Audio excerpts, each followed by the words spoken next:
Bom, terça-feira é dia de fatos da semana.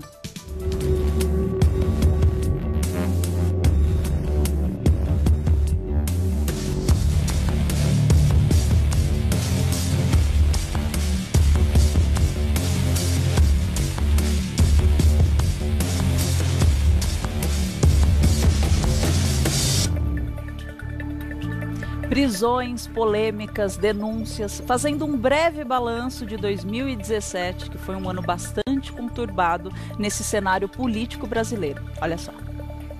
O ano de 2017 foi cheio de atribulações para o governo, de denúncias contra o presidente Michel Temer, que foram barradas pela Câmara dos Deputados, a prisões de aliados políticos pela Operação Lava Jato. O governo enfrentou vários obstáculos, manifestações populares e um alto índice de reprovação. Mesmo assim, conseguiu aprovar projetos importantes e para 2018 se prepara para tentar passar a reforma da Previdência. Mas como avaliar o governo e sua situação neste final de 2017? É sobre isso que vamos falar agora no Revista da Cidade.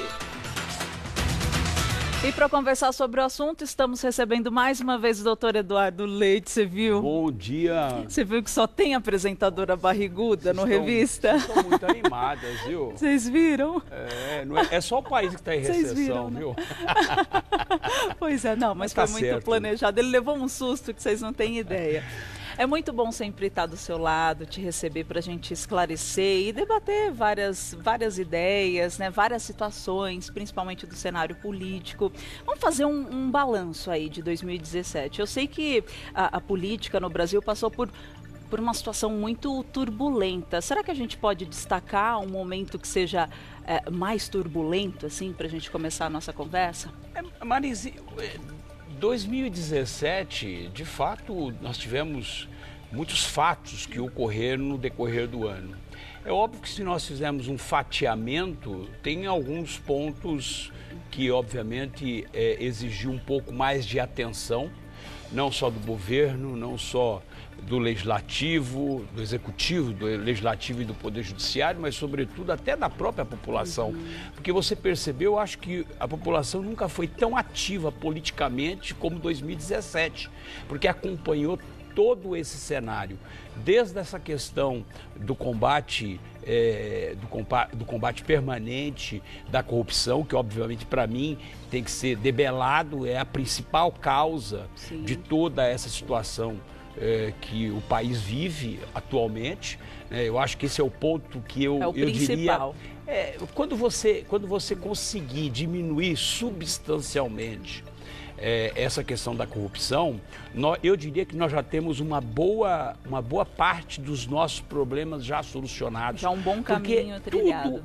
Tudo que acontece, ou seja, a falta de políticas públicas não acontece em função dos desvios pela corrupção. Então, para mim, é o principal ponto. Eu diria. É o primeiro grande passo que a gente precisa tomar. É evidente que nós temos outras situações que exigem uma atenção não só do governo, mas sobretudo da sociedade civil organizada, obviamente, né?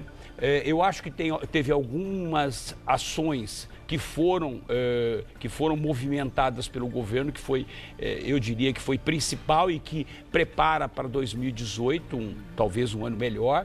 Só que nós temos em contrapartida um ano eleitoral, um ano que eu diria que a sociedade tem que ficar mais atenta ainda por uma única razão, porque nós temos uma mudança praticamente em toda a estrutura de governo. Se você pega presidente, vice-presidentes, governadores, deputados federais, senadores, tudo 2/3 muda. do Senado, ou seja, deputados estaduais. Então você muda completamente a estrutura. Toda a configuração. A percepção que eu tenho em relação a essa questão, eu acho que a sociedade ela tem que estar muito atenta, porque eu entendo que, por exemplo, do Congresso Nacional, 2/3 do Congresso tem que ser modificado.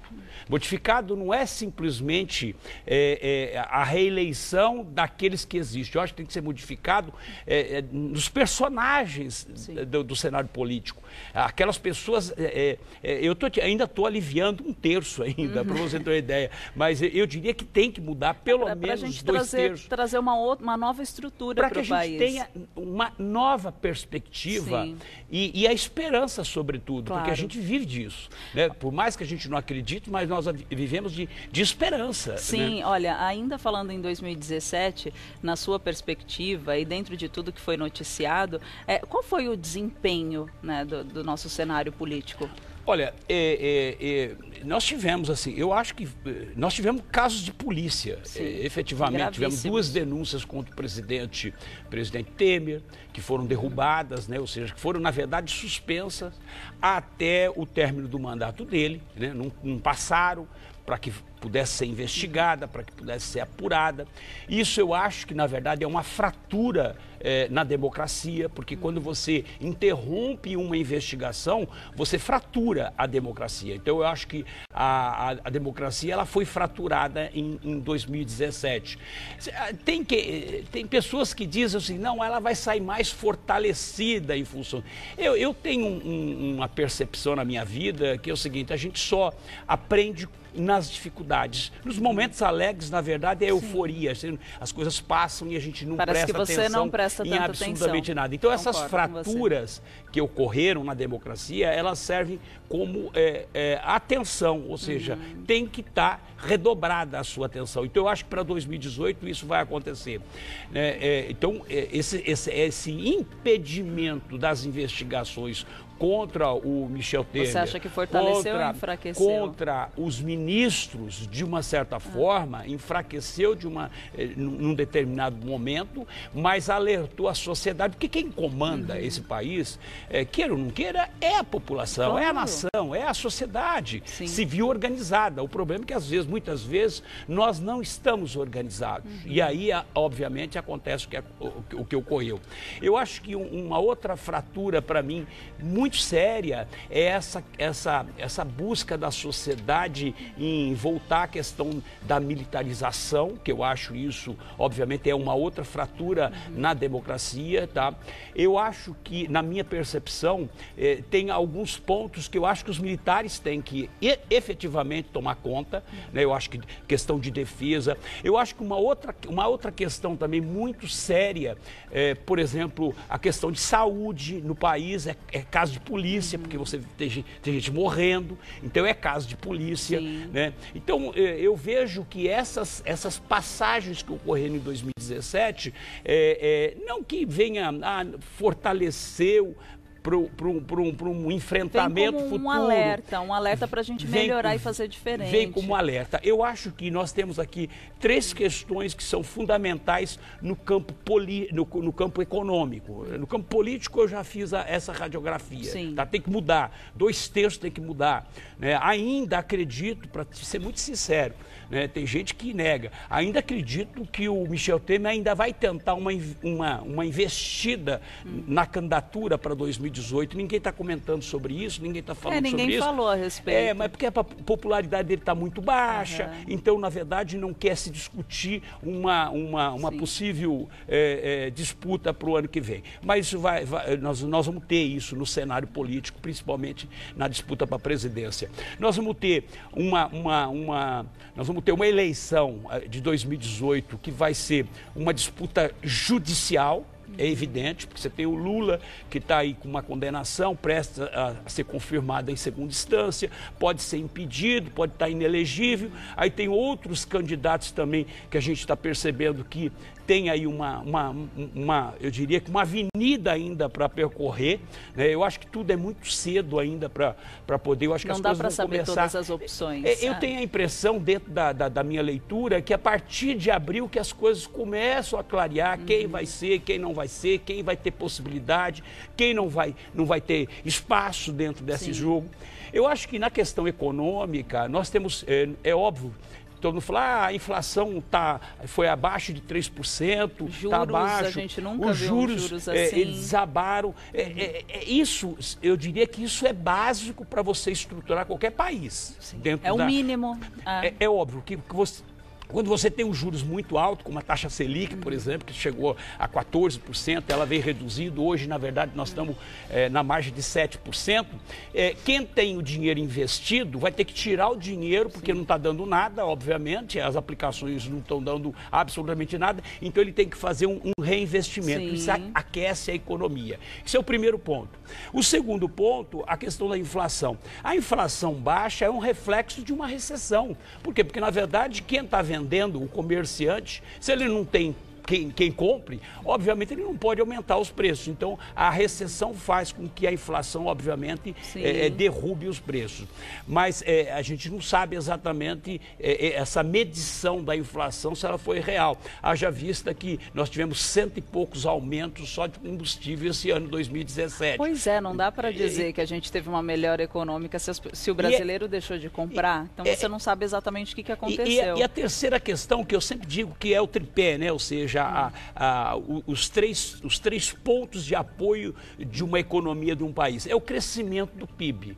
Então, o crescimento do PIB, ele está atrelado necessariamente à queda da Selic, à queda dos juros, porque as pessoas vão tirar o dinheiro dali e vão começar a fazer os investimentos, tal. O pequeno poupador, o grande, ou seja, aquele que faz especulação na bolsa, aquele que faz especulação no mercado financeiro. Ou seja, então, na verdade, nós temos esse tripé, que eu acho que ele é de fundamental importância, né? Economicamente falando. Sim, tá? economicamente Exato. falando. Então, o caminho é esse. O caminho é esse. Se fosse para a gente criar uma perspectiva, isso também do seu ponto de vista, para você deixar um recado também para os nossos telespectadores, o que a gente pode esperar e qual atitude a gente pode tomar, né, em relação a uma nova organização, uma nova eleição, de escolher bem o candidato? Qual é o conselho que você passa? Olha, pra o gente? que eu sempre digo é o seguinte, a escolha de um candidato está nas mãos dos brasileiros. Ou seja, cada eleitor ele tem a responsabilidade, e eu acho que não é o voto consciente, é o voto responsável. Mais do que um voto consciente, é o voto responsável. O voto responsável assegura o futuro para os seus filhos, para os teus netos. Ou seja, o voto irresponsável, inconsequente, traz uma fragilidade para o futuro. Então, o que acontece? A pessoa que vai lá e vota a troco de um par de chinelo, ou troca o seu voto por qualquer vantagem a curto prazo, está, na verdade, comprometendo o seu futuro. Ou seja, as pessoas que, por exemplo, as regiões que não têm água, então quando você vai lá e dá um voto para um candidato que efetivamente não vai trazer água, ele está comprometendo o seu futuro. E isso acontece com toda a sociedade organizada. Sim. Então, para o próximo ano, nas eleições, é o que eu digo, eu acho que pelo menos 2/3 do cenário político ele tem que ser modificado, mudado. Eu espero mesmo, essa é a esperança que eu tenho, que aquelas pessoas honestas que nunca tiveram coragem de se eleger, de se candidatar, espero que essas pessoas assumam a responsabilidade de colocar os seus nomes para que, na verdade, possa garantir um futuro, né? Porque o que acontece no nosso país é isso, a política ela é tão marginalizada, ela é tão rotulada, de uma forma tão negativa, que as pessoas honestas, na verdade, elas se afastam do cenário político e que, obviamente, comprometem mais ainda, porque aqueles que estão lá roubando, desviando dinheiro público, não levando água, não levando absolutamente nada, continuem sentados nos seus respectivos assentos, nas cadeiras. O desastre todo acontecer. E continua praticando exatamente o que vem sempre praticando na política e no cenário político do país. Então, o brasileiro ele tem que se conscientizar. Espero que nas próximas eleições nós tenhamos candidatos à altura, responsáveis, honestos, éticos, com seus valores, com seus princípios, para que a sociedade tenha a possibilidade de fazer uma boa escolha. E é assim que todos os brasileiros pensam também, né? A gente está indo por um caminho que eu acredito que vai dar certo. Primeiro vem a turbulência e depois vai vir coisas boas, eu tenho certeza disso. Quem quiser conversar com o Dr. Eduardo Leite, é lá no Facebook, Eduardo César Leite. Eduardo César Leite. Só encontrar ele por lá. Eu agradeço, quero desejar a todos um Feliz Natal, um próspero ano novo, que 2018 seja, que seja assim, com muita paz, felicidade, saúde, que nós precisamos muito, né? E que possamos, na verdade, continuar com aquela luz da esperança no final do túnel acesa, para que a gente possa esperar o melhor para o Brasil, porque eu acho que o Brasil merece, a sociedade brasileira merece, são um povo maravilhoso e, obviamente, tem que reverter, tem que modificar essa situação. É o que eu desejo para todos. Assina embaixo em tudo que você falou. E felicidades aí, né? Obrigada. Se eu não tiver Feliz Natal, Feliz Ano Novo. É menina, né? é Alice. Olha, então, saúde para ela, felicidade, parabéns para vocês. Obrigada, tá? obrigada. Obrigada pela também. participação, Beijo. parabéns pelas palavras. É isso, esperança sempre, né?